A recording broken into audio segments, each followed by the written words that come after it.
Hi, this is Dan Wickware here, and in this session we'll look at question number 125 in the book, 200 Questions About the Bible and the Qur'an.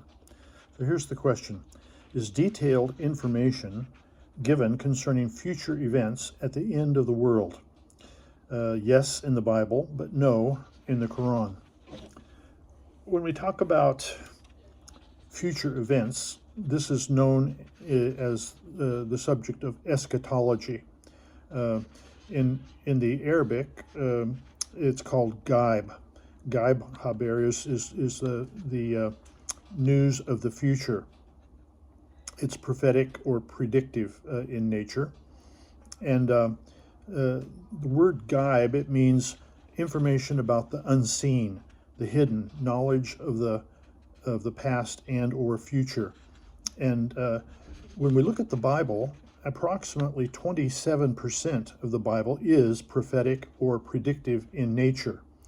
There are over 8,000 verses of the 31,124 verses of the Bible which contain prophetic material.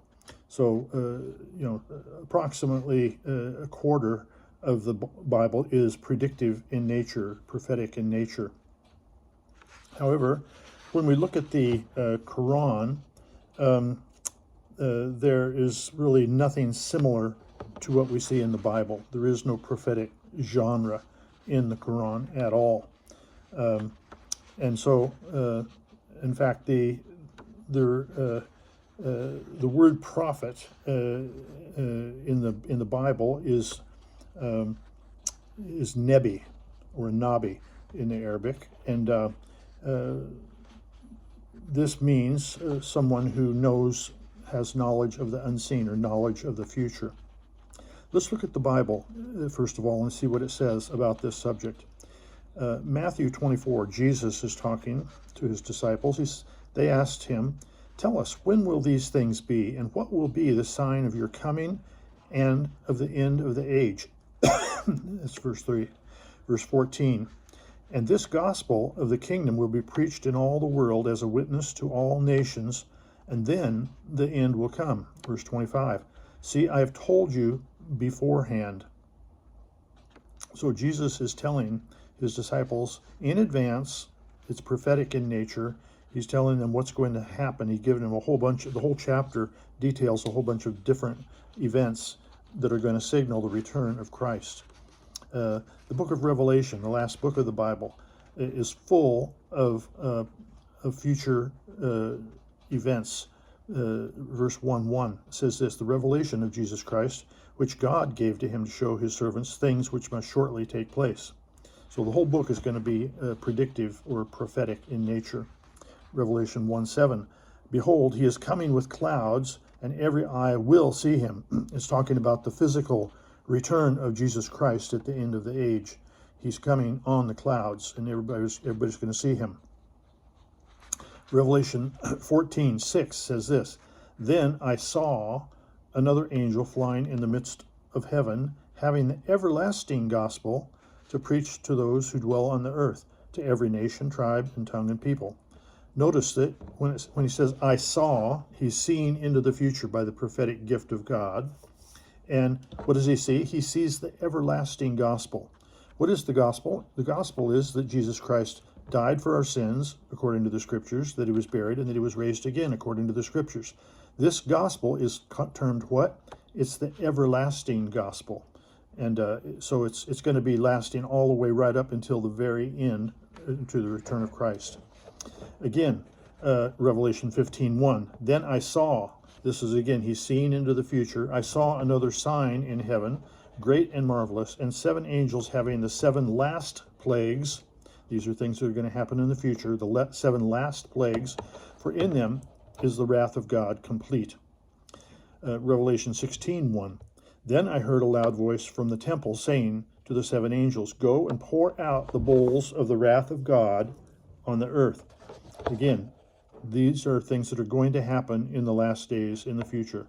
And 17:1, "Come, I will show you the judgment of the great harlot who sits on many waters." And so throughout the book of Revelation, we see this prophetic genre where God is telling what's going to happen blow by blow, detail by detail, right up to the very end. And in Revelation 19:10, it says this: the testimony of Jesus is the spirit of prophecy. Jesus was completely had knowledge of the future, and he shared many things that would happen right up to the very end. When we look at the Quran, we don't see any of this kind of genre in the Quran. There's no prophetic utterances that were given by Muhammad or anywhere in the Quran. Enam 6:50 says this: say of Muhammad to the disbelievers, I say not to you that I possess the treasures of Allah, nor that I have knowledge of the unseen, and I say not to you that I am an angel. I follow only that which is inspired in me. So when he says, I don't possess the treasures of Allah, that means he doesn't know what's going to happen in the future. Nor have I knowledge of the unseen. This is talking about, I don't know what's going to happen tomorrow. I can't tell you. I don't see into the future. I don't have Gayb Haber. I don't have any knowledge of the future. When we look at Akaf 46:9, it says to them, say to them, I am no new thing among the messengers. I do not know what shall befall you tomorrow or what shall befall me. I only follow that which is revealed to me. I am no more than a plain warner. So his job description, Muhammad's job description, is just to be a plain warner, and he admits the fact that I do not know what is in the future.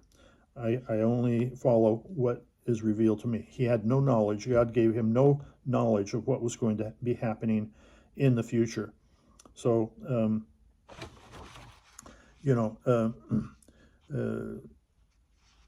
the question is this: is detailed information given concerning future events at the end of the world?